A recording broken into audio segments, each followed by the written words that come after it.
Hi students.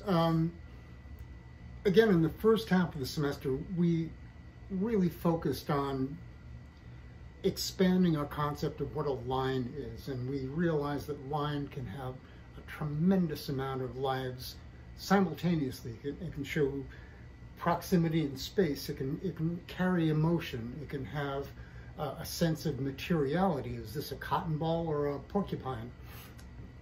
What is this object I'm drawing, and which lines are actually the most specific, which lines really tell the story. And we've expanded our vocabulary of line and our ability to create an infinity of different types of touch on the page, inspired by the things that we see. And in the second half of the semester here, we're really going down two tracks simultaneously. We're starting to discuss nature and the design that's inherent, that's already built into nature. And we're also starting to talk about composition. And composition, to put it most simply, is just sort of like an organization of notes into songs. Or it's kind of like a gravitational unseen force that holds everything together in concepts like Gestalt, which we'll start talking about tonight. And we've looked at some examples of compositional kind of schemas where a tremendous amount of information is really gathered within a tilted oval or a triangle that really holds information together. So composition is about kind of like the flow of ideas on the page and kind of techniques for really holding everything together. But tonight, in addition to the videos that I sent you, we're going to be talking about some concepts that really give you control of the page and really make it easy to grasp very complicated objects with a concept called block-in or straight line block-in. And we're also going to add a concept that, again, gives you tremendous control over the things that you place on the page, called comparative measurement. So here's a quick lesson that's really going to demystify, I think, a lot of things about drawing and make things easier for you. We also had a discussion about rectangles and how rectangles kind of rule our lives as artists and photographers and cinematographers, and even in the world of dance, where you're looking at a rectangular stage or a play, which is a three-dimensional rectangle with depth and height and width. We just need to deal with rectangles very often. And so we may as well become experts about rectangles. And we know that there are some special rectangles, like golden section rectangles, that express the ratio of phi in their height to width.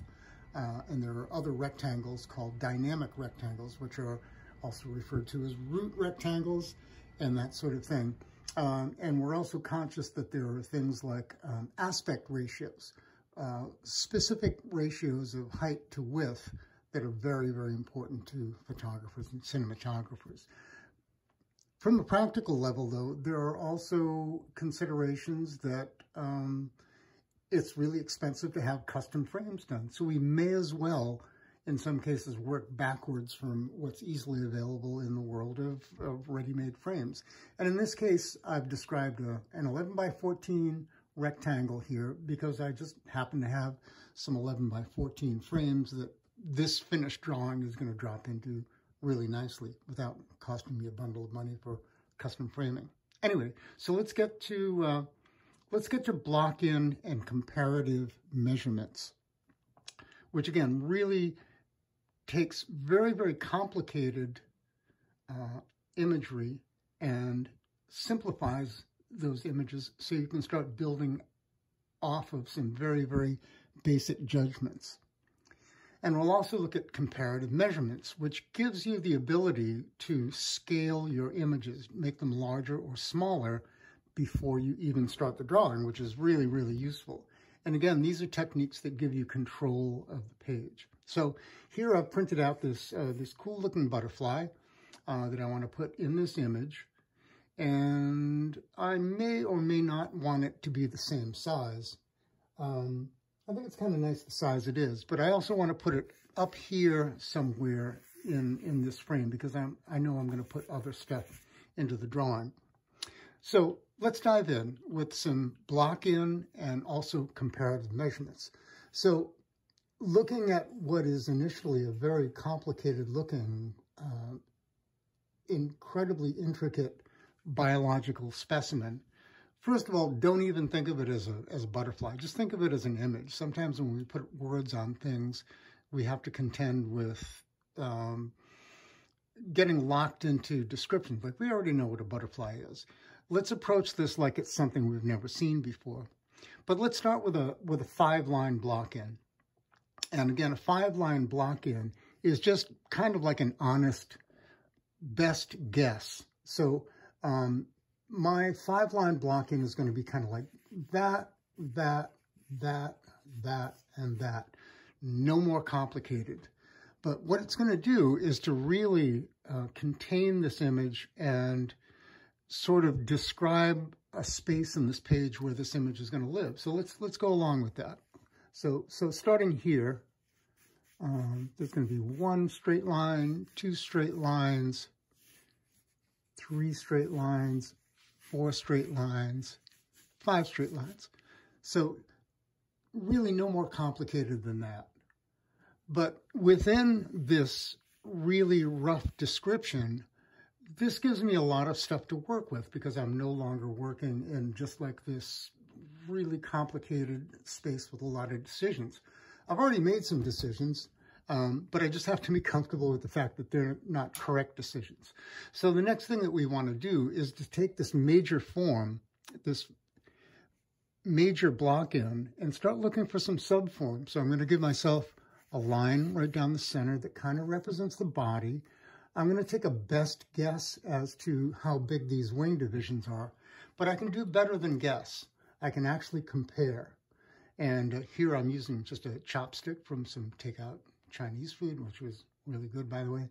And I'm going to make some basic measurements. I'm going to measure the body from head to tail, and that gives me a unit of measure that I can really work with. And I can compare, for example, the fact that the body is this length and the body to the wing compares in a way so that the wing is a little bit bigger than the body.